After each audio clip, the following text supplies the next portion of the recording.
எல்லாரும் நல்லா இருக்கீங்களா? லயா குட்டியோட பர்த்டேக்கு நிறைய பேர் உங்கள் வாழ்த்துக்களை சொல்லியிருந்தீங்க. ரொம்ப நன்றிங்க. இது லயா குட்டி பர்த்டே அன்றைக்கி எடுத்த வ்ளாக் தாங்க.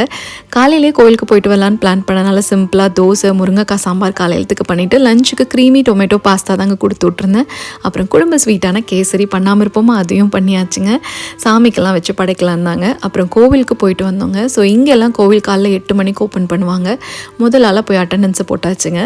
நாங்கள் சாமி கும்பிட்டுட்டு வர வரைக்கும் இந்த பையன் பார்த்திங்கன்னா பேசாமல் நின்றுட்டு இருந்தாருங்க. கும்பிடவே இல்லை. அதுக்கப்புறம் தனியாக போய் அவராக ஒரு சாமிக்கிட்டே நின்று ஏதோ பேசி தனியாக கும்பிட்டுட்டு வந்துட்டு இருந்தாருங்க. பார்க்குறக்கே ஆச்சரியமாக இருந்தது. அங்கேருந்து வீட்டுக்கு வந்த உடனே சாமிக்கு பிரசாதமெல்லாம் படைச்சு பூஜையும் திருப்தியாக பண்ணிவிட்டு அவங்கள ஸ்கூலுக்கும் அனுப்பிச்சி வச்சாச்சுங்க. இந்த தீரன் குட்டி பார்த்திங்கன்னா இன்றைக்கி ஏன் பர்த்டேவும் தான் அப்படின்னு சொல்லிட்டு இருந்தாருங்க. சரி, அவர்கிட்ட போய் நம்ம போய் ஆர்கியூ பண்ணிகிட்டு இருக்க முடியுமாங்க? அதனால் அவங்க அனுப்பிச்சதுக்கப்புறமா கேக் பேக் மட்டும் பண்ணி வச்சிடலான்னு சொல்லிட்டு ஓரியோ கேக் தாங்க பிளான் பண்ணேன். ஸோ லயா குட்டிக்கு பேக் பண்ணுறதுக்கு எடுத்து வச்சுட்டு, ஆனால் ஃபஸ்ட்டு தீரன் குட்டிக்கு க்ளூட்டன் ஃப்ரீ மாவு பயன்படுத்தி பேக் பண்ணி ஆச்சுங்க. ஆல்ரெடி இந்த கேக் எப்படி டெக்கரேட் பண்ண, டின்னருக்கு என்ன பண்ணேங்கிறத நாளைக்கு பார்க்கலாமாங்க. தேங்க்ஸ் ஃபார் வாட்சிங்.